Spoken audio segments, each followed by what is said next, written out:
नमस्कार, जनतंत्र टीवी में आप सभी का बहुत स्वागत है। मैं गरिमा श्रीवास्तव आपके साथ बुलेटिन की शुरुआत करेंगे इस वक्त की अहम खबर से, जहां सीएम पुष्कर सिंह धामी ने वन्य जीव दिवस पर एक्स पर पोस्ट करके वन्य जीवों के संरक्षण का संकल्प लेने का आश्वासन दिया। उन्होंने एक्स पर पोस्ट में लिखा, हम सभी प्रकृति को समर्पित विश्व वन्य जीव दिवस के अवसर पर वन्य जीवों के संरक्षण का संकल्प लें। हमारी सरकार प्रदेश में वन्य जीवों की सुरक्षा और उनके प्राकृतिक आवासों के संरक्षण के लिए निरंतर प्रयासरत है। हमारा लक्ष्य इकोलॉजी और इकोनॉमी के संतुलन को बनाए रखते हुए एक हरित और समृद्ध उत्तराखंड का निर्माण करना है।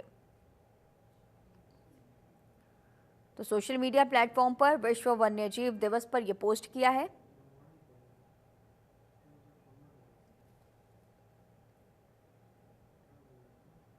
और सीएम पुष्कर सिंह धामी ने पीएम मोदी की एक्स पर फोटो शेयर किया। उन्होंने लिखा, प्रधानमंत्री नरेंद्र मोदी पर्यावरण और वन्य जीव संरक्षण के प्रति अपनी प्रतिबद्धता के लिए जाने जाते हैं। उनके कुशल नेतृत्व में भारत में एशियाई शेरों की संख्या में वृद्धि, बाघ संरक्षण की दिशा में ऐतिहासिक उपलब्धि और चीतों की वापसी जैसे अभूतपूर्व कदम उठाए गए हैं। प्रधानमंत्री केवल नीतिगत स्तर पर ही नहीं बल्कि व्यक्तिगत रूप से भी वन्य जीव संरक्षण के प्रति समर्पित है, जिसका उदाहरण गिर जंगल में उनकी वन्य जीव फोटोग्राफी है। तो ये तस्वीरें शेयर की है सीएम पुष्कर सिंह धामी ने अपने सोशल मीडिया प्लेटफॉर्म पर। प्रधानमंत्री नरेंद्र मोदी की ये वन्यजीव फोटोग्राफी की ये तस्वीरें, और कहा कि वन्यजीव संरक्षण के लिए प्रधानमंत्री नरेंद्र मोदी समर्पित हैं। तो गिर जंगल में पहुंचे हैं प्रधानमंत्री नरेंद्र मोदी, और ये उनकी जंगल सफारी की ये तस्वीर।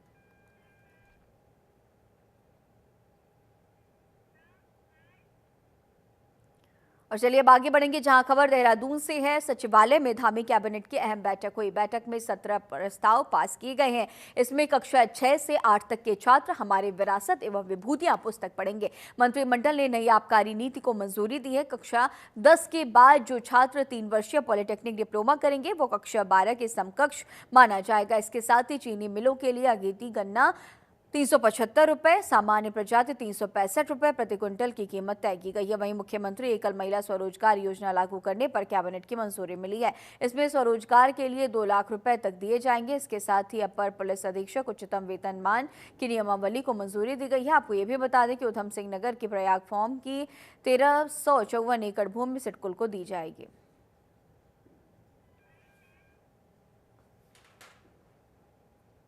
जो पूर्व से प्रतिबंधित हैं क्षेत्र वहाँ पे प्रतिबंधित रहेंगे। इसके अलावा जो स्कूल हैं, धार्मिक स्थल हैं, उनसे एक निश्चित दूरी बनाने के लिए भी आज माननीय मंत्रिमंडल द्वारा इसमें सहमति दी गई है। इसके अलावा उप दुकानें न खोले जाने के बारे में भी आज माननीय मंत्रिमंडल का निर्णय लिया गया। जो आपको जैसे विदित ही है कि भारत सरकार द्वारा जो एकीकृत पेंशन योजना यूपीएस को लागू किया गया है, उसको भी आज राज्य सरकार ने उसको अंगीकृत करने पर आज माननीय मंत्रिमंडल द्वारा अनुमोदन दिया गया। इसमें ये व्यवस्था जो है स्वैच्छिक होगी। जो कर्मचारी चाहते हैं कि भाई इनको यूपीएस में आया जाए तो उनको ये सुविधा प्रदान की जाएगी। और हरिद्वार में पतंजलि विश्वविद्यालय का वार्षिकोत्सव धूमधाम के साथ मनाया गया। इसमें केंद्रीय शिक्षा मंत्री धर्मेंद्र प्रधान ने बतौर मुख्य अतिथि शिरकत की है। इस दौरान योग गुरु स्वामी रामदेव और आचार्य बालकृष्ण भी मौजूद रहे। इस दौरान छात्रों ने कई सांस्कृतिक कार्यक्रम भी प्रस्तुत किए। वहीं शिक्षा मंत्री धर्मेंद्र प्रधान ने कहा कि पतंजलि विश्वविद्यालय एक टीचिंग, रिसर्च और इनोवेशन यूनिवर्सिटी है। यहाँ आकर उन्हें खुशी हुई। वहीं माडा ऐप लॉन्च पर धर्मेंद्र प्रधान ने कहा कि मुख्यमंत्री पुष्कर सिंह धामी ने एक बड़ी आपत्ति का सामना किया। योग गुरु बाबा रामदेव ने दावा किया कि वो पतंजलि विश्वविद्यालय को ऑक्सफोर्ड और हार्वर्ड यूनिवर्सिटी से भी बड़ा विश्वविद्यालय बनाने की दिशा में निरंतर आगे बढ़ रहे हैं। पतंजलि विश्वविद्यालय हमारे देश की एक अनोखा प्रयोग है। मेरे को अत्यंत प्रसन्न है। इन दिनों में नैक एक्रेडिटेशन भी इनको मिल गया है। मैं पहले भी यहाँ आया हूँ। पतंजलि रिसर्च सेंटर ये अपने आप में भारतीय ज्ञान परंपरा की एक महाकुंभ है। अनेक औषधीय तत्व, अनेक पुराने वैज्ञानिक तत्वों को पुनः आधुनिक विज्ञान के साथ जोड़ते हुए इन्होंने अच्छा काम किया है। पतंजलि यूनिवर्सिटी एक टीचिंग यूनिवर्सिटी है, एक रिसर्च यूनिवर्सिटी है, एक इनोवेशन यूनिवर्सिटी है। ये तीनों की आज आवश्यकता है। मैं इसकी वार्षिक उत्सव में, वो उत्कर्ष वार्षिक उत्सव में आके बहुत प्रसन्न हूँ, बहुत आनंदित हूँ। सर, जिस तरह से स्टालिन के द्वारा शिक्षा हिंदी को लेकर विरोध किया जा रहा है, इस तरह करते रहते हैं। देखिए, कुछ लोगों की राजनीतिक उद्देश्य की मैं उत्तर, जब भारत विश्व गुरु था तब सारी दुनिया भारत में पढ़ने आया करती थी। यहाँ से शिक्षा दीक्षा लेकर के एजुकेशन फॉर लीडरशिप, ऐसा व्यक्तित्व चरित्र नेतृत्व हमारे पूर्वजों ने पूरी दुनिया का घड़ा, उसी के बल पर सारा संसार आगे बढ़ा। एतद्देश प्रसूतस्य सखा सादग्र जन्मनः स्वम स्वम चरित्रम शिक्षारण पृथिव्याम सर्वमानवः। उसी संकल्प के अनुरूप आज पतंजलि विश्वविद्यालय आगे बढ़ रहा है और हमारा सपना है ऑक्सफोर्ड, हार्वर्ड, स्टैनफोर्ड, कैम्ब्रिज से भी बड़ा विश्वविद्यालय बनाने का। ये तो आधारशिला है। अभी एक ग्लोबल यूनिवर्सिटी के रूप में पतंजलि का बहुत बड़ा विस्तार होगा और दुनिया का सबसे श्रेष्ठ विश्वविद्यालय पतंजलि विश्वविद्यालय बने, इसके लिए हम निरंतर गतिशील हैं। जब और चलिए आगे बढ़ेंगे। 4 से 6 मार्च तक रुड़की के नेहरू स्टेडियम में विकसित भारत विकसित उत्तराखंड विशाल प्रदर्शनी का आयोजन किया जाएगा। ये भव्य प्रदर्शनी राज्यसभा सांसद नरेश बंसल के सहयोग से तरमे इवेंट्स द्वारा आयोजित की जा रही है। इस आयोजन का उद्घाटन उत्तराखंड के मुख्यमंत्री पुष्कर सिंह धामी, पूर्व मुख्यमंत्री भगत सिंह कोश्यारी और हरिद्वार सांसद त्रिवेंद्र सिंह रावत करेंगे। ये मेगा इवेंट अमृतकाल की थीम पर आधारित है। कार्यक्रम में कई केंद्रीय मंत्री, राज्य सरकार के मंत्री, सांसद, विधायक और मेयर भी शिरकत करेंगे। अपने प्रदेश उपाध्यक्ष और पूर्व विधायक आदरणीय देश राष्ट्रीय मोर्चे के सोनू धीमान जी हैं, जो केंद्र सरकार के और राज्य की सरकार के विभिन्न मंत्रालय और विभागों के द्वारा नए नवाचार, नए प्रयोग, नए उपयोग और जन कल्याणकारी योजनाओं के संबंध में होगी, जिससे आम जनता को अवगत कराया जाएगा। युवाओं को विशेष रूप से startup, make in India, made in India के संबंध में उनका प्रबोधन होगा। इस प्रकार से ये जानकारी की और जितनी भी हमारी कल्याणकारी योजनाएं हैं 2047 के विकसित भारत के संकल्प की ओर बढ़ते हुए कदमों का उल्लेख करते हुए यह उपयोगी प्रदर्शनी है, जो छात्रों के लिए और जन सामान्य के लिए बहुत उपयोगी होगी। केंद्र सरकार। और अब खबर देहरादून से है, जहां भारतीय क्रिकेटर रोहित शर्मा पर कांग्रेस नेता द्वारा की गई टिप्पणी पर पूर्व सीएम हरीश रावत ने अपनी असहमति जाहिर की। उन्होंने कहा कि रोहित हमेशा से ही एक बेहतरीन खिलाड़ी साबित हुए हैं। कांग्रेस ने हमेशा से ही खिलाड़ियों का सम्मान किया। कांग्रेस प्रवक्ताओं को टिप्पणी करने से बचना चाहिए। बयान स्वीकार नहीं किए जा सकते। पूरे देश को इस समय अपने खिलाड़ियों का मनोबल बढ़ाना चाहिए और रोहित तो एक बहुत ऊंचे दर्जे के एंटरटेनर हैं, ऊंचे दर्जे के खिलाड़ी हैं, बहुत अच्छे कप्तान साबित हुए हैं।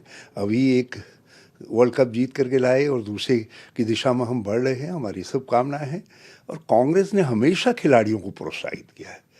जब कोई आउट ऑफ फॉर्म भी रहा है या अपेक्षित परिणाम नहीं भी आए हैं, तब भी हमने खिलाड़ियों को प्रोत्साहित किया है। ये कांग्रेसी पार्टी थी जिसने खिलाड़ी को पहली बार भारत रत्न दिया। एक महान शुरुआत की महान तेंदुलकर के साथ। तो रोहित एक बहुत अच्छे डैशिंग कप्तान हैं, हमारे लिए जीत ला रहे हैं भारत के लिए। और इस बार भी हमें पूरी आशा है कि चैंपियन ट्रॉफी में वो हमारे लिए जीत लेकर के आएंगे। मैं अपने प्रवक्ता गणों से कहना चाहूँगा, यदि आपको थोड़ा बहुत किसी का साइज वाइज पसंद नहीं आ रहा है तो उस पर इस तरीके से कमेंट नहीं करना चाहिए। पूरे होलिस्टिक व्यू रखना चाहिए।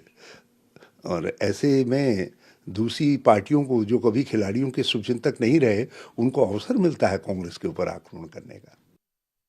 लोगों को बेहतर स्वास्थ्य सुविधाएं देने के लिए स्वास्थ्य विभाग ने कमर कस ली है। अल्मोड़ा पहुंचे स्वास्थ्य निदेशक ने अस्पतालों का निरीक्षण किया। इस दौरान उन्होंने स्वास्थ्य विभाग के अधिकारियों के साथ सुविधाओं को लेकर समीक्षा बैठक की। उन्होंने कहा कि सरकार की मंशा के अनुरूप मेडिकल सुविधाएं बेहतर हो चुकी हैं। स्पेशलिस्ट डॉक्टर्स की कमी को जल्द से जल्द दूर करने की कोशिश की जा रही है। हेल्थ सेक्रेटरी ने कर्मचारियों को ये निर्देश दिए हैं और सभी चीजों को दुरुस्त जल्द से जल्द करने की कोशिश की जा रही है। स्वास्थ्य निदेशक ने निरीक्षण किया है, जिसके बाद ये निर्देश दिए गए हैं। हमारा पहला जो पास आउट हो गया बैच मई तक आ जाने वाला है। इसके बाद वो भी स्पेशलिस्ट आएंगे हमारे, तो हमारे जो चिकित्सा व्यवस्था थोड़ी सुधर जाएगी। तो लगभग सभी स्पेशलिस्ट हमारे जो है सभी डिस्ट्रिक्टों में आने वाले हैं। तो आगे से हर साल हमारे स्पेशलिस्ट हर साल तैयार होकर आने वाले हैं, तो व्यवस्थाएं अच्छी हो जाएगी। और चलिए अब आगे बढ़ेंगे, अगली खबर का रुख करेंगे, जहां रुड़की नगर निगम बोर्ड की पहली बैठक में मीडिया को एंट्री नहीं दी गई, जिससे पत्रकारों में नाराजगी फैल गई है। इसके अलावा बैठक के दौरान मीडिया कर्मियों के मोबाइल छीनने की भी कोशिश की गई और पत्रकारों के साथ दुर्व्यवहार किया गया। वहीं प्रशासन के इस रवैये से पत्रकारों में आक्रोश है, जिसके चलते मीडिया ने मंगलवार को होने वाले कार्यक्रम का बहिष्कार कर दिया। मीडिया संगठनों का कहना है कि जब तक नगर निगम प्रशासन माफी नहीं मांगता, तब तक सरकारी कार्यक्रमों का बहिष्कार किया जाएगा। तो नगर निगम की बैठक में मीडिया कर्मियों को एंट्री नहीं दी गई, पत्रकारों से मोबाइल छीनने की कोशिश की गई है, ऐसा पत्रकारों का कहना, और उन्हें इस बैठक से दूर रखा गया। पत्रकारों की मांग है कि निगम प्रशासन अब उनसे माफी मांगे। ये तस्वीरें भी आप देखिए आपकी टीवी स्क्रीन पर, जहां पर पत्रकारों को एंट्री नहीं दी जा रही है। नगर निगम की बैठक में मीडिया से बदसलूकी की गई है और अब पत्रकार मांग कर रहे हैं कि नगर निगम प्रशासन उनसे माफी मांगे।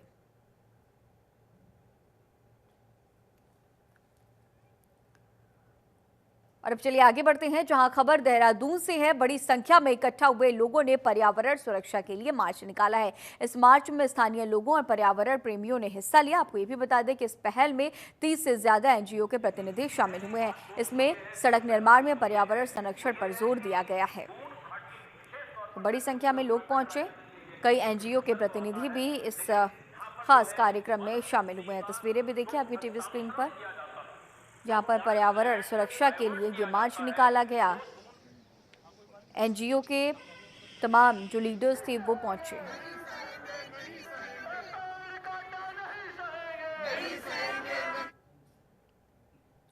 और अब खबर जोशीमठ से है, जहां चमोली हिमस्खलन बचाओ अभियान पर आईटीबीपी के डीआईजी मनु महाराज ने बयान दिया। उन्होंने कहा है कि ये एक बड़ा ऑपरेशन था। इसमें भारतीय सेना, एसडीआरएफ, एनडीआरएफ, प्रशासन और आईटीबीपी के साथ अन्य नागरिक एजेंसियां शामिल थी। 3 दिन बाद सभी एजेंसियों ने मिलकर इस कठिन ऑपरेशन को सफलतापूर्वक पूरा किया। बहुत बड़ा रेस्क्यू ऑपरेशन था, जिसमें आईटीबीपी के साथ अन्य सभी agencies, Indian army, NDRF, SDRF और बाकी सिविल एजेंसीज और तमाम जो प्रशासन था वो शामिल था। और 3 दिन के सघन अभियान के बाद जो ये ऑपरेशन पूरा किया गया है सभी एजेंसीज के द्वारा, काफी टफ था, क्योंकि वहां की जो क्लाइमेटिक कंडीशंस है माना कि काफी टफ है। -10 डिग्री के आसपास टेम्परेचर है और 6 से 8 फीट के आसपास बर्फ वहां पे जमी हुई है। तो उसके अंदर से बॉडीज को लोकेट करना, निकालना एक बहुत ही कठिन कार्य था। और हरिद्वार के सिडकुल थाना क्षेत्र में एक व्यक्ति ने फांसी लगाकर आत्महत्या कर ली है। बिजनौर निवासी व्यक्ति पिछले 4 साल से रावली महदूद में किराए पर रह रहा था, जो सुबह 7 बजे वहां ड्यूटी पर आया था, लेकिन लगभग 8 बजे उसके सहकर्मियों ने उसे बेसमेंट के स्टोर में लोहे के रैक से लटका हुआ पाया। हालांकि घटना की सूचना मिलते ही पुलिस मौके पर पहुंच गई है। पुलिस ने शव को कब्जे में लेकर पोस्टमार्टम के लिए भेज दिया, साथ ही मामले की जांच भी शुरू कर दी गई है।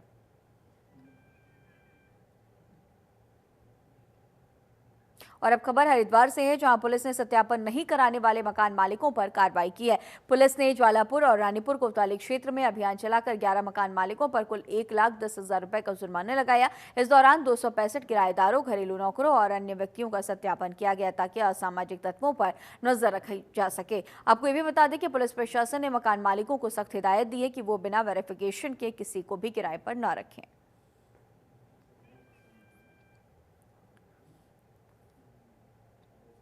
और अब खबर धारचूला से है, जहां तवाघाट लिपुलेख राष्ट्रीय राजमार्ग में नजंग के पास बियारों में काम कर रहे मजदूरों के ऊपर चट्टान गिर गई। घटना में एक मजदूर की मौके पर ही मौत हो गई है। मृतक मजदूर नेपाल निवासी बताया जा रहा है।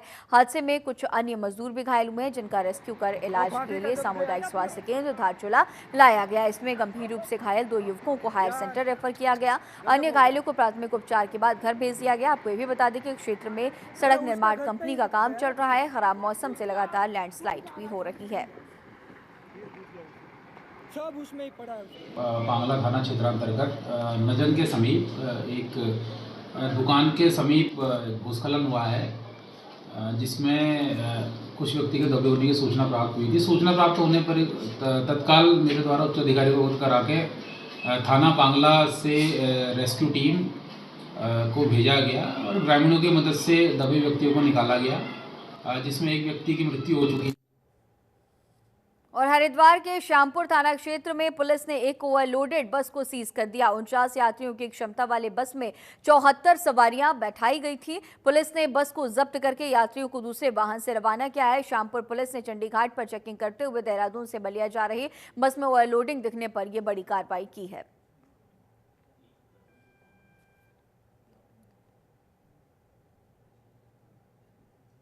और अब खबर हरिद्वार से है, जहां हरिद्वार में इस्पात सेंटर पर पुलिस ने बड़ी कार्रवाई की। इसमें 2 सेंटर्स को सील किया गया, साथ ही कई इस्पात सेंटर्स पर जुर्माना भी लगाया गया। पुलिस ने 4 थाना क्षेत्रों में इस्पात सेंटर पर छापेमारी की है। कोतवाली रानीपुर क्षेत्र में होटल ओरिएंट पर सत्यापन न होने के चलते 10,000 रुपए का जुर्माना लगाया गया है। सिडकुल में 3 इस्पात सेंटर्स की जांच हुई है, इसमें से 1 सही पाया गया, जबकि 2 बंद मिले हैं। पादराबाद में 2 इस्पात सेंटर सील किए गए हैं और 1 का चालान हुआ है।